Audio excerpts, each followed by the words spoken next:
Hello, welcome to my channel. If you're here for the first time, welcome back. You've been following Saturday. So on Saturdays I do my personal books. This has been a long time coming. If you've been following my Goodreads or my channel, because some of these books have been on the month wrap up. But today we're doing the Skystone Chronicles. This is, I think, the second When in Rome I read.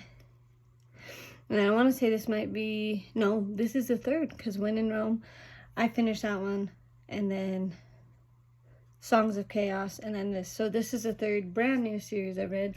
I'm trying to finish them up. But this one, I'd never heard of it before. It was just, my family does a book club, and we read the first one for book club. There's 4 more. There's a 5th one coming out this year sometime. So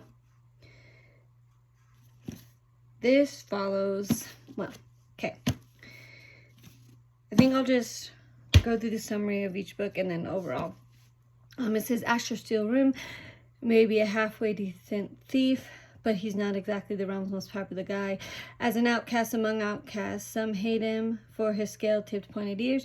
Others prefer to wish him dead because he's a magi in a land where those born with etherarchy are outlawed.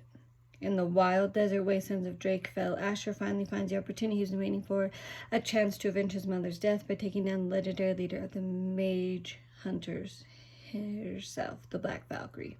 To get a shot, Asher joins the heist crew of knights determined to steal a true dragon egg, but Asher's quest for personal vengeance lands him right in the middle of a war that goes far beyond anything he could have imagined. So, yep, this follows Asher of Steel Rim. He joins up with the knights, and the goal is to steal a true dragon egg. So that is book 1. As you can see why it took me so long, these books are all... Whew, look at that one, guys. Okay. Book 2. In a realm where magi are outlawed, Malaya of Misthaven has spent a lifetime hiding her powers, with her parents locked up in Spydra prison. Malaya has no choice but to pay off their sentence the only way she can, by serving as a soldier in the Dragon Guard. But an attack on her Red Oak Canyon home puts her new dragon bond in danger. Malaya knows she has to save him, even if it means revealing her etherarchy. Banished to Outcast Outpost, the most dangerous platoon in the realm, Malaya and her squad face wild dragons, ruthless coven of magi outlaws, and the unspeakable horrors that lie inside the dreaded dragon mist. Still, with tension mounting between the mage hunters and the Knights of the Torch, Malaya is certain the land of Evgard is about to change forever. So in the second book of the series, you kind of get some of the old characters, but mostly these are new characters. Because they have to introduce everyone in the first 2 books, and then in 3 and 4 they kind of bring the groups together. Because at first I was like, this has nothing to do with any of the people, and it kind of does.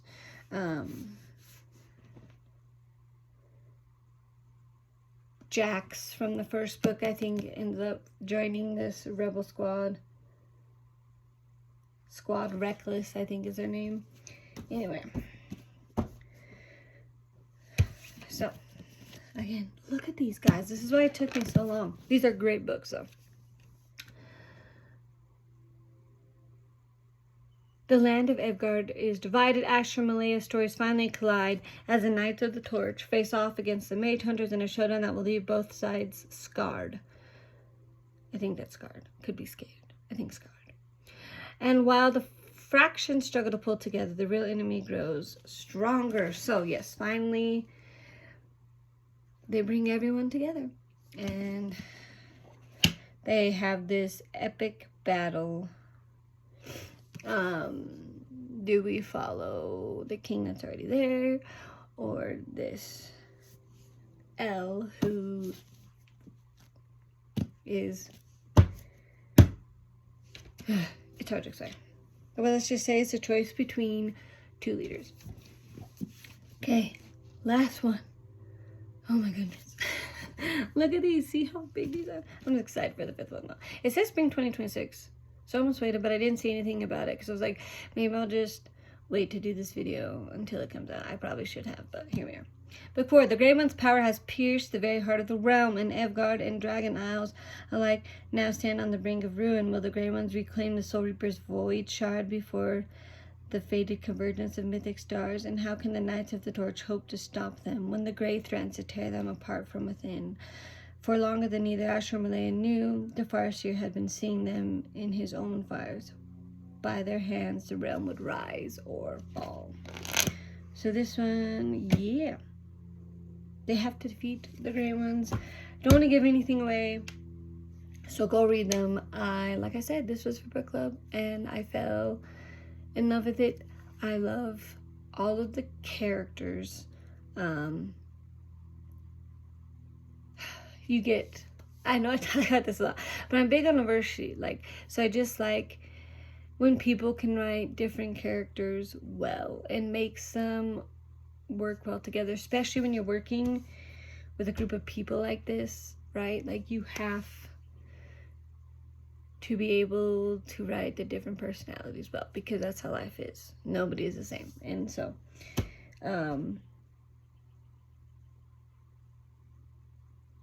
my thoughts, great series. I loved it. Yeah, the second I realized when I saw book 1 on it, I was like, okay, I'm gonna need the others. So sorry, been reading a lot of dragon books this year. I read the Songs of Chaos, and now this one, and Murtog.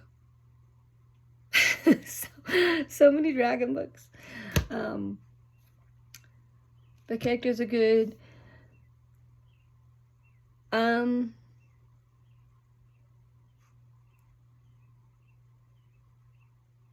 There are really good twists and turns. Like, the way the 4th one ends, I'm like, I need the 5th one. So, keep your eyes peeled out for Stone Chronicles book 5. And when you hear it's out, drop me a comment. Be like, it's out now, and you can order it. There is a love triangle in it.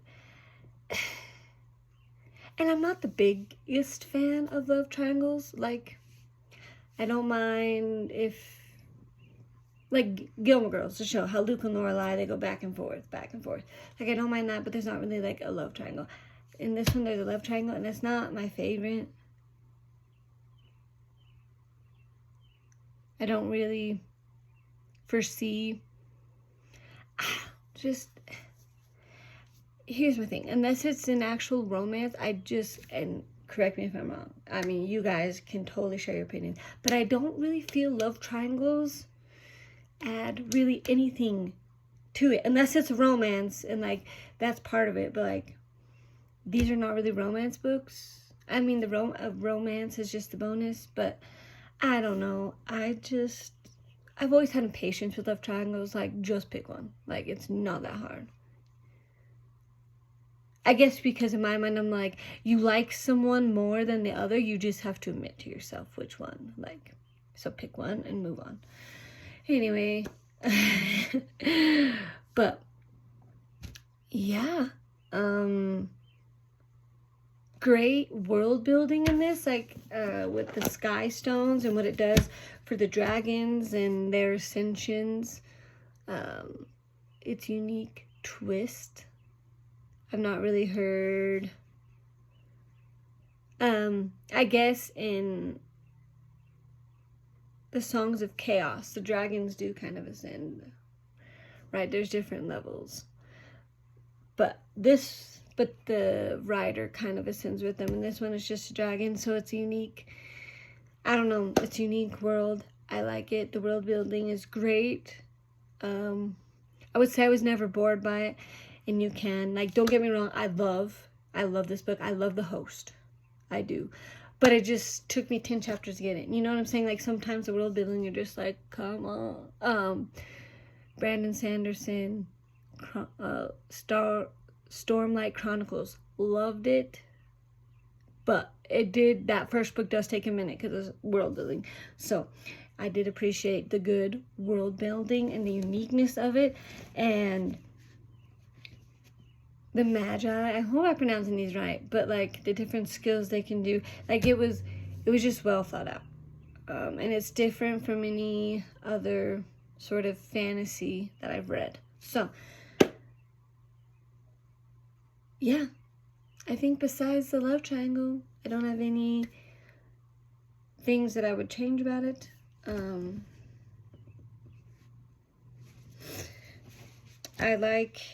don't know, and I like the character development really well. You see characters changing and like making amends for things that they've done in the past, and I love that. So yeah, that is Skystone Chronicles. Thank you for watching this song. If you like this video, please give it a big thumbs up, and don't forget to share this, especially with anybody who loves dragons. If you like books about dragons and the riders, you're gonna like this story. If you're new, don't forget to hit that subscribe button, because what better use of your time do you have than following me on my channel? And I keep going up with subscribers, so thank you. That's all on you guys, passing along the good word. If you haven't already, hit that notification button. I do some fun things. I'm a preschool teacher, so I go through how to read that with kids. I do the Essential 55, just randomly jam out, right? I do some fun things on this channel, so don't miss that. I am taking the summer off from doing a children's book, but had fun. And last but not least, I'd love to hear from you. Drop a comment on your opinion on the books. Drop a comment on your opinions on love triangles, because really they annoy me, but maybe some of you don't, so drop your opinions. Drop any similar books that you think I would like. Like I said, some of your favorite series. I'd love to hear some of your favorite series, because I mean, it's only June. We got a half a year almost to keep doing this before moving into next year, which I'm already planning next year. And then any fun challenges that you think I could do with these series to make this a little more fun, or any other comments you like, and we'll see you next time. Bye.